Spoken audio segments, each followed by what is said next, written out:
Hello, I am Bookface, and I am a proud mother of monsters. After the joys of creating my wonderful children and art breeder, I decided to branch out to grow my nightmarish family even more. Hope you like the grandkids, Mom. Today we'll be using the game Evolution by Keiwan? I don't know how to say the name. Simply put, this game is more of a sandbox simulator meant to show machine learning by creating these basic little creatures with simple parts like bones, joints, muscles, and having these creatures perform various tasks to the best of their abilities. They go through multiple generations, getting better each time, and eventually they actually function. So the first thing I create is this little dude, which I kind of based on a grasshopper, but he is pretty simple, so inspiration is kind of a loose term here. I let him go for quite a bit in this running challenge, and after only like a dozen, he starts getting some pretty decent movement. Then somewhere around the early 20s, he starts getting this little shimmy shake to his legs. And that's just the kind of personality I was looking for in my first child, who I dub Presley. After convincing myself that I do understand the basic mechanics, I decided to go for a much beefier boy.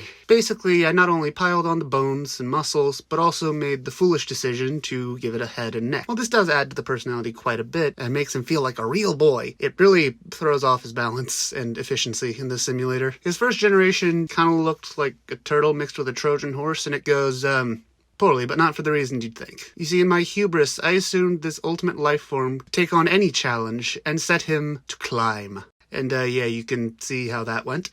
Once I decided he's practiced his somersault/concussion getting long enough, unfortunately, when I did put this guy in the running, he ended up staying still or headbanging, which, while quite entertaining, is not efficient. My next iteration of my boy gets a smaller body and legs, but an ultra-muscular tail, with my mind going towards a kangaroo. I go through quite a few iterations, changing the legs and feet. For some reason, I thought that small legs and big tail was the best idea ever, but this just made him too top-heavy, and he just kept face-planting. I'm sorry, my child. I shrunk his head and neck to even out his weight distribution and give him just a little bit of sass. Once again, I adjust the legs, making them equal in length to the tail, and also more animal shape, and eventually with the tiniest pinprick feet I could manage. Now this ends up being our final evolution, with it developing an odd Roomba slide at first, but somewhere around iteration 230, I'm gonna be honest, I left my computer running while I went and took a shower, it finally learned to do this little hop push with its tail, and he actually got pretty good at it. And with that, Roombaroo has reached his ultimate potential. The perfect ending to this video. Except no it isn't! So I was just gonna leave it with Presley and Roombaroo.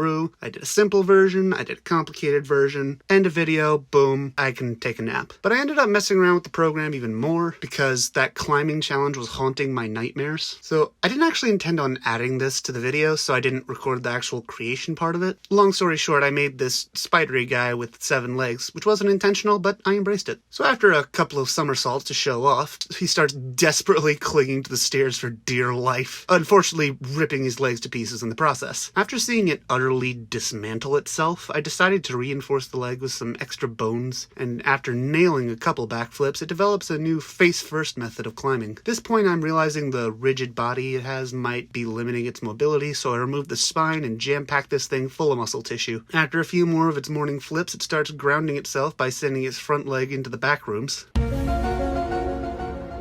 I even out the legs a bit more and extend the base and add as many muscle connections as I physically can. It kind of just falls in slow-mo for a bit until roughly generation 51, where it holds on just enough to do this little shoulder dislocating jump. And around generation 83, its jumping gets less self-destructive, and with these magnificent leaps, it reaches its ultimate form. Spevin. So while this is technically the flying challenge, I did not know what that meant. I thought that meant real big jump, but it works since jumping is also a challenge and that also measures in elevation. It's fine. I made this springy boy with arms to stabilize himself and let him go to work. Starts out just gliding a bit, but it only takes about 8 generations for him to figure out how to bounce. After generation 46, I decided that while this works, he could be improved. I ripped off his arms, grabbed his spring leg joints and stretched them to their limits, and give him a big old Diplocaulus type head to top it off. I tried a bit, but then decided to rework him just a bit to be more even, and I also gave him a head with muscles vaguely outlining where eyes would be. After a bit, I realized that while quite springy, the huge brain on this guy was preventing him from actually leaving the ground. I squished his head significantly and tried to fix the mild neck snapping that happened every time, but eventually I just embraced it.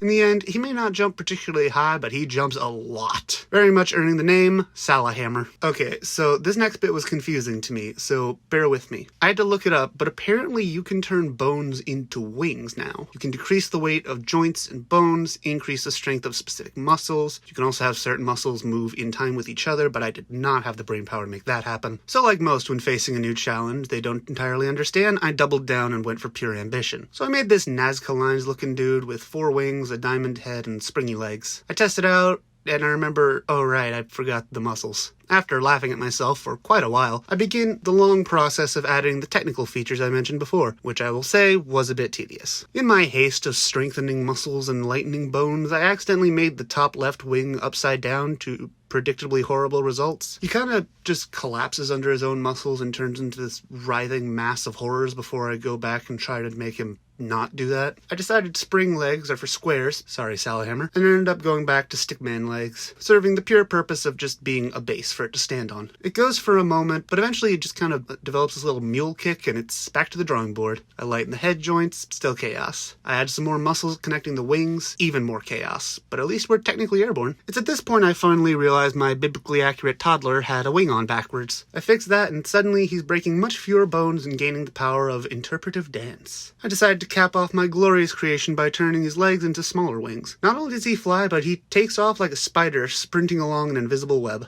And thus ends the saga of my boy, Sarah Spin. Now, with all the different challenges conquered, I technically didn't do obstacle jump, but that's just jump with timing, I decided to build my magnum opus, combining all the things I've learned with a sturdy body, huge wings, and strong, springy legs. Doesn't do much at first, so I decided to hollow out his bones a bit. He does a bit of ballet, and I couldn't be more proud, and finally he uses his legs to take off and use his wings to hover slightly in the air. And as Frogpocalypse reaches his evolutionary peak, we end our time in evolution. And with this family photo, I bid you all adieu.